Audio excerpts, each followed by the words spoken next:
Now, I've played a lot of roguelikes where you shoot a gun or you swing a sword, but I've only played one roguelike where you stand for office, or tell jokes, or rescue gorillas. Streets of Rogue has an impressive variety of mechanics, playstyles, and encounters, and in this video I'll be breaking down how they achieve this. Let's jump in. In most roguelikes, every room is full of hostile characters. This forces you to crawl across the map, annihilating everything you find. But in Streets of Rogue, most of the map is actually neutral. Let's take a look at an example floor. You can see that there's a wide variety of buildings here, ranging in size from massive to tiny. But there's also a network of public streets connecting these buildings, and you can usually walk down these streets without being attacked. Since the game has an overhead camera, walking down the streets lets you see into each building before you enter it. This lets the player choose which rooms they want to tackle and in which order to tackle them. Some buildings contain key objectives that you need to clear before moving on, but many more contain helpful items or cash, and others are best avoided entirely. And this adds a lot of strategy to the game that isn't present in other roguelikes where entering rooms is blind. Now, in order to build up strategies, a game needs to be predictable enough for the player to simulate various scenarios in their mind and choose their favourite.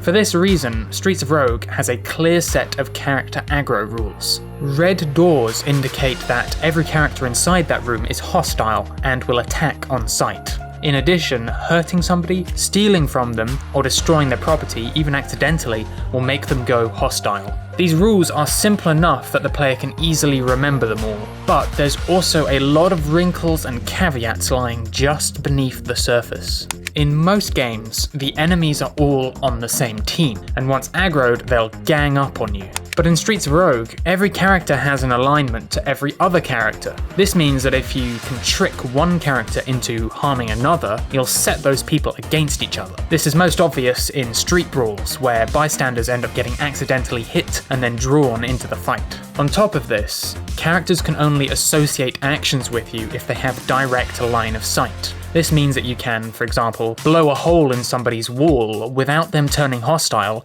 if they didn't witness you do it. There's actually another 5 alignments beyond neutral and hostile. I can't cover them all here, but when you mix all of this together, you end up with a lot of different ways to manipulate the game's NPCs. But not all NPCs are equal. They each belong to a class, and most classes have special rules of interaction. If a cop witnesses you committing a crime, they'll also turn hostile, but you can bribe cops to make them overlook this. Gangsters come in 2 factions that are always hostile to each other. If you're under attack from one gang, you can use the other gang as protection. Thieves will steal from you and run away. Assassins can go invisible. Gorillas can't talk. There's a surprising variety of interactions that influence how you might want to approach any given objective. But the best part is that most of these classes are playable too. They each have a set of perks and items, and this loadout can have a substantial impact on your playstyle. The soldier encourages you to play aggressive, whereas the vampire encourages you to play stealthily, for example. There's even a character creator which lets you mix and match the components from all the other classes. To keep the characters somewhat balanced, each element is worth a certain number of points that you have to budget for. This kind of customizability can do a lot to extend a game's lifespan, and it's only possible because many of the perks are mechanically symmetrical, meaning they apply evenly to you and to the NPCs. You can therefore play as them and play against them using a shared set of rules. Personally, I'm always a fan of when one piece of content serves multiple uses. So, in conclusion... Uh-oh, is it that time already?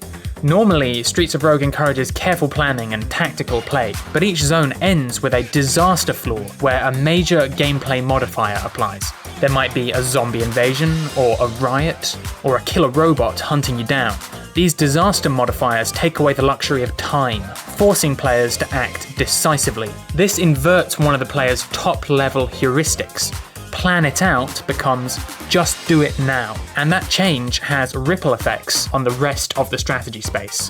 Players will skip over normally helpful actions like searching bins and start taking on normally risky actions like aggravating a street brawl. This temporarily increases the game's pacing and throws a healthy serving of chaos into the mix. It's a smart way to mix up the strategy space and test the boundaries of player skill, and that's why these disaster floors are my favourite part of the game. So, what can we learn? Streets of Rogue does so many unique things that it's kind of difficult to specify what's most unique about it. Ultimately, I think that rather than any single mechanic, what really sets this game apart is the robustness of the city simulation. There are rules governing what citizens think of each other, where they live and what their jobs are. The streets contain a variety of buildings, and the buildings themselves contain computer systems, air conditioning systems. All of these mechanics have simple, predictable rules. But when you mix them all together in a big and busy simulation, they lead to a surprising variety of emergent encounters. So, here's my big 3 reasons how Streets of Rogue stays so fresh. Number 1. Self-contained challenges help the player build and test new tactics. Each building is separate from the other buildings. You can walk around it, scope it out, and determine your plan. You can also go approach another building first if you need more preparation.